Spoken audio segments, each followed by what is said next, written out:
Julie from Balanced Life with Julie, and you are watching the Wellness Movement. Welcome to the H.E.R Network on ZINGOTV, channel 251. And remember to download both the ZINGOTV and the Barn Burner app. They are free in your app stores. Leave a comment. ZINGOTV is also available on Google Chromecast, Amazon Fire and Fire Sticks, Roku and Roku Sticks on all smart TVs from 2016 forward. Boom. Hey, Chechi. Hello, hello. You look fabulous. Thank you, thank you. And so do you, as always. Yeah, we are in 2021. Woo! Can you smell it? Oh, yeah. It's like a beautiful brand new year. Right? Right. Love it. So I thought we would talk about, like, I don't like to use the word resolutions. Neither do I. I like the word intentions. That's sort of the words I use. Intentions, Yeah. goals, like, and you know, my thing is with wanting to change the course in your life. New Year has like a really big energy to it because there's so many people that are thinking about it, and it can literally, like, I can feel myself getting pulled into the vortex of that. So it's great, but you can also change your life on any old Tuesday too. Absolutely. So yeah, like, what would you say are your top kind of tips and tricks? Yeah, I mean, for me, obviously, I mean, I create like a learner planner, so it's all about kind of like the whole goal setting piece. You know, one thing I do for myself and what helps other people. Yay, did you like this? Witness the planner, by the way, if you want one of the 4 colors. you should definitely get this one. I love it. Yeah. And it's just because, you know, kind of like what I do, like I did in the start of the planner, where I always say the number one thing is, what I find is people always want to be like, okay, I'm going to do my resolution. I want to set my goals. And they start with what they want to achieve. And it's so important to do a reflection. This is why in the start of the planner, it's always reviewing the past year, extracting the lessons, because if we don't gain the lessons of the past, and it could be where, like you said, it could be any old Tuesday, you can do it quarterly if you want, but you need to extract the lessons so that way you can actually have more awareness of what were your limitations, what were the opportunities, and then two, there might be patterns that you have that you want to surrender and let go in that current year. So then that way you don't bring it on to 2021, right? So I always say to people, like, first off, take inventory, do that reflection, gain their awareness, extract the lessons. And then from there, what do you want to take with you into the new year? What do you need to learn? And that's an important piece. And that's, I always say, first and foremost, that's the piece. And then what I find too with a lot of people, where, you know, it's great to set goals so you know what it is that you want. You identify the vision, but often people forget about identifying, what does it take? What do you need to do? What needs to happen in order to reach that goal, right? Because I see it all the time, you know, and probably even in your field, I want to release 20 pounds, or I want to, you know, hit 6 figures in my business. And then so they just put that in there. What needs to happen? Break it down, right? You need to start to have a plan. You know, what do you like, you know, for me, working with entrepreneurs, what are you going to launch? How many people do you need to enroll? You know, start to break that down. What support do you need? What do you need to learn? What skills and capabilities? So when you start to break it down and ask yourself those questions, all of a sudden, now you have an action plan of what it is that you want to achieve, right? So breaking that down. But actually, I even forgot, before even that step, you need to, when you have your goals, it's important to identify why you want that goal, right? Because I see it all the time, you know, this person has this, so I want to have that as my goal, when really it's not aligned to your values. So I always ask myself, why do I want it? What would that goal mean to me, my family, my clients, my community, those that I serve? And really start to see, okay, is that why? Because I always have like my core desired feelings, right? So there's certain things that I remember a few years ago, I had this goal, but one of my core desired feelings was really freedom is huge for me, right? Having that freedom to do what I need to do. And I remember thinking to myself, that goal will require a lot from me. And I realized that there would be a conflict and a mismatch. And when a certain goal conflicts with one of your core values, it's going to be hard for you to achieve it. So it's really understanding those goals that you've set for yourself. Why do you want it? What does it mean for you? What does it really mean for you if you have that goal? And does it resonate with you? Does it really sit with your values? And if it does, great. Now we start to go into breaking down what that action plan is. And then the other piece that I think it's the glue for me, the big glue that allows me to be able to achieve that goal, is really about understanding, who do I need to be? What identity do I need to start to adopt? Because one thing that I learned from my mentor is, we can never outperform our identity. Our identity rules our destiny. So meaning, if you want to have this certain, let's say in the health and wellness industry, yeah, you want to be fit and strong, but you have the identity of somebody who sits on the couch, eats potato chips, all that thing. If that's your identity, you're not going to do it. So it's really working from that be, do, have model of performance. Who do I need to be? Because if you're being that inside first, nothing else has to change. If you start to take on that identity and be it, you will start to naturally do the things you need to do. And then you have the results, right? So it's working where sometimes we think, okay, I need to attain this thing and get this goal, and we work backwards. The most important thing is, the person who has achieved that, who are they being? What is their, who are, like, what's their energy like? Right. Yeah. And then start to adopt that identity. And that's the most important piece. So that way you can start to see the habits you need to form. It's easier to form those habits to be able to do those things that get you the results of the intention that you set for yourself. So Yeah, I those mean, are it's key. funny because it always goes back to the why. Yeah. Like, so something that I always ask people when they're working with me is, okay, you have that goal, but why do you want that goal? Like, how do you want to feel? Yeah. Like, you feel this way right now, but how do you, when you achieve that goal, how do you think it would feel in your body? Mhm. What kind of energy Mm. are you going to wake up with? How are Yeah. your relationships going to be? What are your conversations going to be like when because I'm so focused on health and wellness, like, what kind of foods are you going to put into your body? Because Yeah. there are some foods that are high vibe and some that are very low vibe. Yeah. And then even in terms of like looking at someone, like, obviously in the age of social media, we're exposed to so many beautiful people on social media. Right. Like, when you see someone who's like fit, and you really ask them, why are they fit? Their why might be very different from your why, Yeah. right? But they have the external, like they have that certain look. But if you were to really ask them, like, why is looking this way or being this way, why is it important to you? It might be very different from what your why is. Like someone who has a bajillion dollars, like, we see different examples of people who are billionaires. We see billionaires that have a lot of material possessions and don't do much. Mm. And they're so unhappy. And they're so unhappy. And then we also see people who have a lot of money and they're very motivated to help others. Yeah. Like I'm doing a workshop, a 2-day workshop. And part of that 2-day workshop, the gentleman who's leading the workshop, they're donating like 10,000 meals to people who have food insecurity. Yeah. Like, he could just take the money, Yeah. right? Yeah. Yeah. But he has a really big why of why he builds businesses and why he does what he does. And so I think it all comes back to the why. And Yeah. also really, really important, like having a vision of who you want to be and Yeah. stepping into that.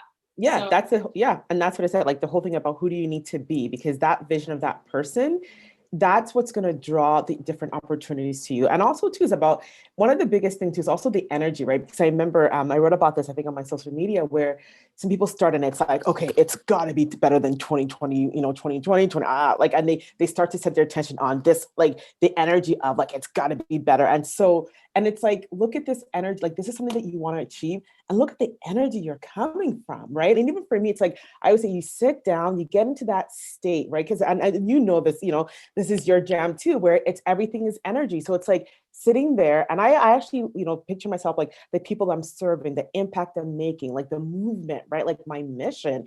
And then I start to goal set because I know the energy. And I literally like picture my energy reaching out, like even for my planners, like, some of them I keep in my basement.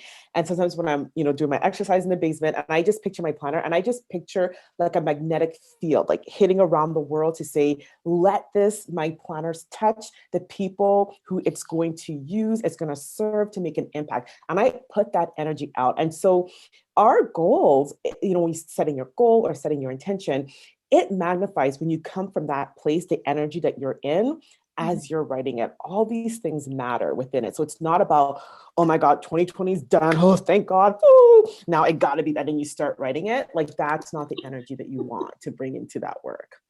It's so funny because I'm actually like normally by the time the year starts, I've already done all that. Yeah. But this year on purpose, I actually decided that I was going to take these first. I knew I was going to do this workshop. Mm-hmm. So I knew that I wasn't going to start my work week the way that I normally do at the start of the year. So I'm like, I'm actually going to take this time to also integrate what I'm learning in this course to kind of, to just like take some extra time for reflection instead of just like, oh my God, where's my goals? I want to crush it. Like, oh my God. But the energy just makes me that kind of You're just energy. like, ah! Like, get away from me. Right? No, it's true. It's true. Yeah. It's really, yeah. Like it's, yeah. And even as we're doing our goals, and that's another thing to take it further is even as we're working towards our goals and we're doing it, it's always about the energy. So if you're, whether you're working out or for me, I work with entrepreneurs, like you're doing the Facebook ad, is it like, oh, I need to get this because I need to hit this numbers, or is it where the impact, like going back to the why, right? Like I love when you said, that gentleman is donating 10,000 meals, because this is what I love about now, especially in the entrepreneur field that I plan. Like there's so many people, there's so much more conscious entrepreneurs or people that are conscious. Like, and even now I'm sure you're seeing it in your health and wellness. It's not just about this vanity look. It's about, I want to be able to play with my kids longer. I want to feel strong and feel like as I'm aging that I can do the things I did when I was younger. Like it's now about that feeling good, or even just the impact on the globally and other people. Like I love that more people are waking up, and our goals, it's because again, a lot of the time it's not about us, right? It's about how we can serve and impact the world. Like that is what we're here for. And I love seeing that more and more people, as they're setting their intention, a lot of it is always, it's now more about what's the impact on other people. So it's been, for me, I've been seeing that. So it's been great to see that for myself. Yeah, no, it's really, really good because even when I'm working with people, like a lot of people come to me, weight loss is their goal. Yeah.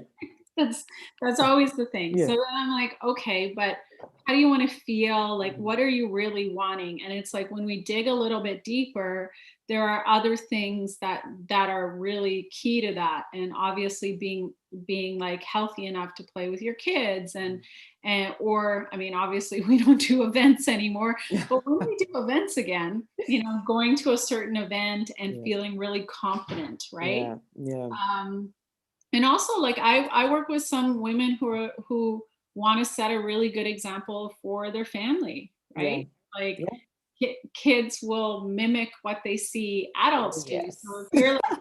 if you're like, oh, eat healthy, and you're sitting on the couch eating potato chips while you watch Netflix, like what do you think they're going to do? Listen to what you're saying or watch what you're doing? And Oh, what yeah, they watch what we do for sure. so it's actually really great. Like and then even in the entrepreneurial space, like as I launched my business, what I noticed was that more and more entrepreneurs were really looking at like how can they sort of take what they're doing and make an impact, Yeah. right? So some of the companies that I work with or support, like for example, I just started a new partnership with an online fitness. Um, they have a physical location in Toronto, but because of COVID, Oh, they're shut yeah. down. And so Oh, now they're offering things in the virtual space, Soul Fuel. nice. Mhm. But they have this wonderful program where it's like pay what you can.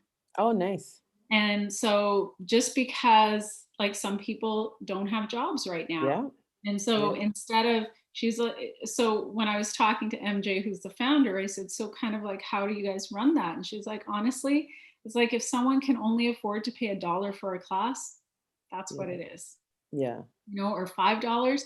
But then they did some fundraising on the side to help Mhm. cover some of those The costs. cost. And and it's like, wow, that, like, I don't know any other gym or fitness thing that's doing that. Like there's some people that are offering some free stuff. Mm. Um, and obviously on the business side, that's not sustainable for a business to just be doing something for free. But I kind of feel like they struck this nice balance. Yeah, and I think too, but and don't forget to like where people will remember, right? It's one of those things, people always remember how you made them feel. And even at this time when this is going to be over and things start to get back to normal, people are going to remember those companies who showed up for them. And so right now, like it may sustainable model, but like down the road, as they start to bring that up, people will remember that those were the people who showed up for them. And I believe that that's going to have such a great long-term impact profitability for them as they start to get back to normal and there's in-person sessions and they bring that up, and maybe there might be a model where they keep that, they see that it was successful, and maybe people do it by application where depending on how much you make and it gives you that. But I think people will remember those things that they've done for them in the future, because right now I think a lot of us now, it's like like we said, we talked about the last time 2020 really gave us awareness, and I think right now we are so conscious of who we give our monies to more and Mhm. more. Not everybody does it, but I think a lot more consumers are becoming more conscious of whose companies they're lining their pockets with, and they're looking for people or companies who have that social responsibility, that are actually who care, right? So I think down the road it's going to be so successful for them because more and more people are looking to support companies like that. So Yeah, for sure. yeah, great to see. So what would you say to somebody who's like, bah humbug, I set a goal once. It did not happen. Mhm. Bah humbug. I'm never doing it again. I'm never going to attempt to set a goal again. Yeah, I What? mean, because we see that all the time. I mean, I think I saw a few of that on social media where I'm not going to set the goals because I never do, and blah blah blah, right? I mean, here's the thing with that. If somebody said to me like, I'm not going to set a goal, it's never happened. One of the biggest questions I always ask to people is, what do you hope to gain with that? What's the benefit of not setting the goal? And of course it comes back to where, well, I don't want to get disappointed. They'll probably say, yeah, if I set it I won't get disappointed, and then yeah, that's great, you'll not get disappointed, but what's more important to you? What Mhm. the impact those goals could do for you, or stay not getting ever disappointed in life, right? And oftentimes for them, what's more important to them is that. And at the end of the day, it comes back to commitment, right? And so once they say that's more important, and I would say, how much were you committed, right? And this is a question that anybody that's watching, when you set the goals, it's not about writing it. Go through each one. How committed am I going to be to that? How am I going to show up? I need to start to be, how self-integral were you? And this is why I said before to do that reflection. And I would say to them, go back to the goals you set before. How committed were you? How well did you show up? Mhm. How often did you do what you said you're going to do? Because when you take that inventory, you will see how much you didn't show up. And then from there, like I talked about, what are the lessons? The lessons are, okay, how am I going to show up? Maybe I now have to start to adopt maybe many small habits, because sometimes I think the challenge also too with the new year energy, everybody's gung ho and we're like, yeah, I'm gonna run a marathon when you haven't like moved your body in like about a year, right? So what are the many things, the crawl, walk, run, like I like to tell my clients sometimes, what's the crawl? Like, yes, the run could be a marathon, but what's the crawl? It could be 5K, then 20K, and then whatever, right? So, seeing that person like, now that you've extracted that lesson of how you weren't committed, what does the commitment look like, right? And then it's where taking those goals, breaking it down into monthly, weekly, and then daily. What daily habits can you start to adopt? And then you now say to yourself, I'm going to be committed be daily, right? To just doing this one thing. And Mhm. then the next day doing that. And all of a sudden, it's those small little pieces of things that will add up, right?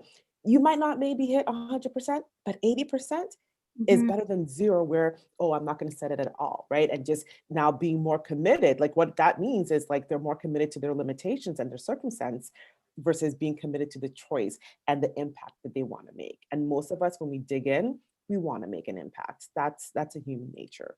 Yeah, for sure. I think I like working with people like that, like just making a change Yeah. and getting comfortable with committing to that Yeah. daily and then Yeah. adding things over You time. can layer it. Exactly. Yeah. Because Because it gets less overwhelming. for sure. And I think that is why 80% of New Year's resolutions fail, because everybody's like, New Year, I'm going to change everything. And it's way too overwhelming. Like Yeah. your mind just like just goes everywhere. And it's of course natural to feel overwhelmed. Like I tell people all the time, how I do my life now, my daily routine, my daily habits, like it took me years to get here. Right. And I'm always tweaking. I'm always Tweak. like, Yeah. What doesn't work? Add this in. yeah. Take So this off. this thing, yeah. Absolutely. And certain things where, and certain times I feel like, so for example, there are certain times where EFT is my jam. Like I'm doing consistently because there might be some stuff I'm taking on that I really need to work on the anxiety. And then it goes, and then it's, then it's just more my Ho'oponopono or just my daily meditation and something that I'll do. So, because I have that toolbox that I have, so it's not like, here's a toolbox. Not like I'm doing it like, I had a client the other day where she was like, she's doing all this stuff that because she read something about thing and like to the T, she had like what she was doing. And I'm like, are you a regimented person like that? And she wasn't. And I'm just like, clearly, there should be flexibility within the framework, right? Like this whole thing. And if that's not your natural ability, you're setting yourself up for, to not succeed at this. And so it's where it's about, breaking it down to say what makes sense and breaking it down so it's manageable for yourself, right? I always say when people say you're overwhelmed, it's when you have a lot to do without a plan. But at least when you have a plan, then you're like, okay, here's what it is. And it's the one thing, and then layer on. So that way it's manageable for people. Yeah, for sure. And I wrote a ebook, which people can get from my website. And it's like 9 health habits. And the way that I coach people in that book is like, just take one habit, like add one habit a month, like depending on how you are and where you're at in your journey, just bring one habit into your daily routine. And then over time, add things, right? And that'll feel a lot less overwhelming than reading the whole book and thinking that you got to do everything like tomorrow. Yeah. And like, yeah, I have to meditate. And all of a sudden, like 4 hours later, and they still like they're trying to work on this tool. It's like, no, just take the one and then and then master it and it becomes habituated. So it's now natural. And then add something else that resonates, right? It's literally like mastering your life through addition, right? Through adding things. And as you add things, the bad habits kind of drown out. It does, yeah. Oh my God, there's like a saying, I think Buckmaster, I forgot his name, but it's like something about like, it's not about fighting the old model to change a new model, like just build a new model and then it makes the old model obsolete, right? So this is where you focus on those ones. It's not about, I'm gonna fight this, my old patterns. I'm gonna fight. What do you want? Focus on building that continually. That old way will be obsolete because now you've set the neural pathways and now you've set new habits that this is what now it's the dominant, right? So yeah. So where can they find you? My website is myempoweredliving.com. I'm also on Instagram under Uchechi Ezrike Base and my Facebook as well. Yeah, you can find me on Instagram, Facebook, and my website. Cool. You guys can find me on Instagram under my first and last name. It's on the bottom of the screen at Julie H.E.R. So I think we're just about wrapping up. So we're close. We're close. So I encourage you, if you're starting this year, 2021, I know we're coming out of a heck of a year, but it's really good to set those intentions and, dream a new dream for yourself and then start to take those steps, even if they're baby steps towards creating your dream life, right? I know that's what I'm going to be working on this year. So thanks so much for tuning into the Wellness Movement. This show can be heard on Barnburner Network on all of its 122 platforms. Her network is part of Barnburner Network. Please check out barnburner.ca for all news and programming. So Barnburner, watch it, hear it, read it, download it, and live it. Thanks so much, H.E.R. This was fun. This is fun. Thanks